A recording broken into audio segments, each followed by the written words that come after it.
RCF, il est 12h34 et c'est l'heure à présent de jouer en famille avec notre invité. Les bonnes ondes, l'invité.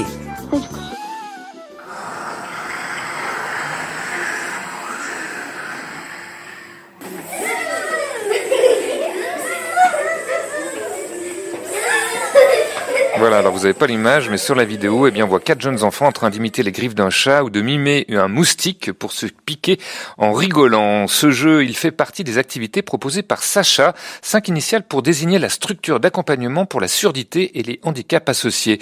Une association née il y a 4 ans et qui propose des ateliers ludiques ouverts aux enfants handicapés ou pas, mais aussi à leurs parents et frères et sœurs. Alors pourquoi cette démarche et puis comment ça se passe? On va le découvrir avec vous, Sophie de Sainte-Marieville. Bonjour. Bonjour. Merci d'être avec nous. Vous êtes donc la fondatrice de Sacha, basée à Paris. Alors avant de parler de ces ateliers, un petit retour en arrière.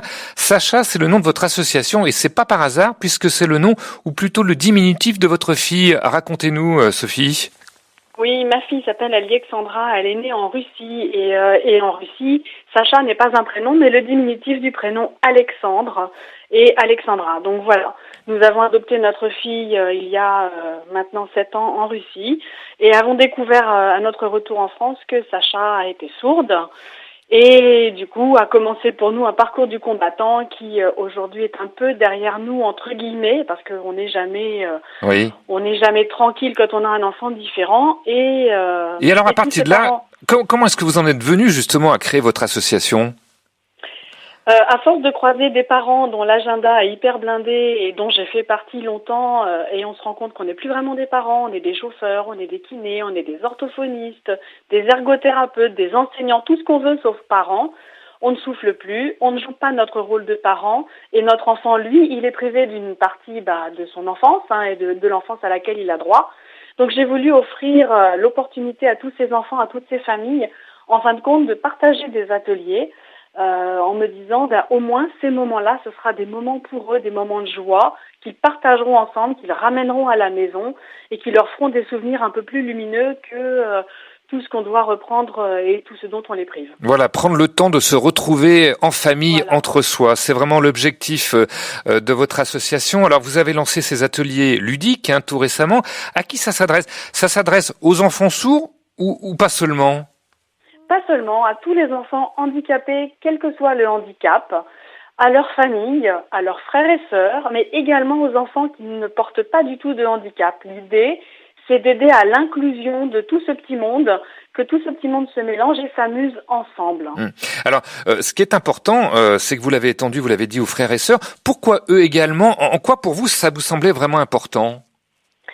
On oublie un peu souvent que quand on a un enfant différent, ça prend énormément de temps aux parents. Et que du coup, le frère ou la sœur ou les frères et sœurs sont un peu dépouillés du temps, de l'attention et de l'amour des parents, en tout cas dans leur esprit, parce que dans les faits, c'est pas vraiment comme ça. Oui, tous les parents, il faut bien leur dire, les parents aiment tous leurs enfants de la même manière, mais c'est vrai qu'il y a plus d'attention sur l'enfant handicapé. Exactement, on est obligé, on n'a pas le choix, parce que cet enfant handicapé, il nous oblige à gérer un agenda, donc on court après le temps, et du coup, du temps et de l'attention, on en a moins pour le restant de la fratrie. Voilà. Ça veut pas dire qu'on les aime pas. Tout à fait, heureusement. Il faut leur dire, et le redire, et le redire, et le redire. C'est important de les inclure. Voilà. Alors, qu'est-ce qu'on y fait donc dans ces ateliers? Écoutez, mais tout d'abord, attention aux oreilles.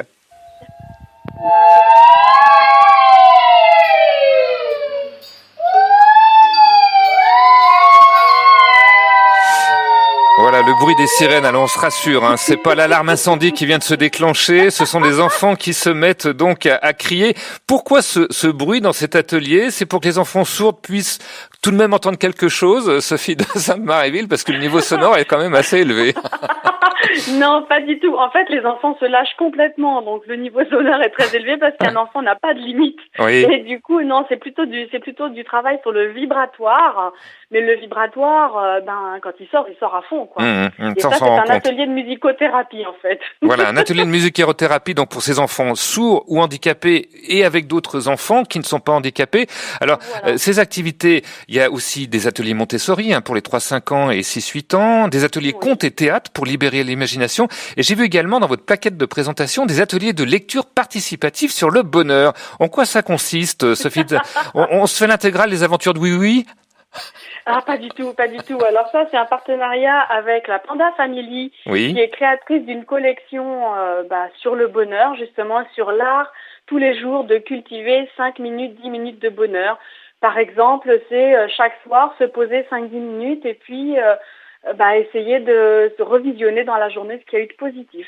Et donc, c'est de la lecture sur des aventures de deux familles très différentes. Une famille de pandas, une famille de lémuriens qui se rencontrent et qui doivent apprendre à vivre ensemble. Et donc, on demande aux enfants de broder autour de ça, eux, leur conception de comment on fait pour vivre ensemble quand on est différents. Voilà. Qui anime ces ateliers? Ce sont des professionnels de la petite enfance, des éducateurs? Ce sont des professionnels de la joie de vivre essentiellement, donc ce sont des vrais professionnels. Ce ne sont pas des bénévoles qui découvriraient. Ce sont des professionnels qui ont leur association, qui ont leur propre activité, qui sont formés à la différence, à l'enfance et qui proposent ces activités adaptées au handicap. Alors vos activités, elles s'adressent aussi aux parents qui peuvent se retrouver et avoir aussi leurs propres ateliers comme celui-ci. Écoutez. Comme tout bon sumo qui se respecte, on montre notre ventre avec nos bras devant nous. Ok. Et ce qu'on va faire en tant que sumo, c'est qu'on va aller rencontrer les autres sumo. Et en partageant un rire de sumo. Donc les sumo rient sur la voyelle O. Donc on va aller se rencontrer les uns et les autres en rigolant comme des sumo. C'est parti.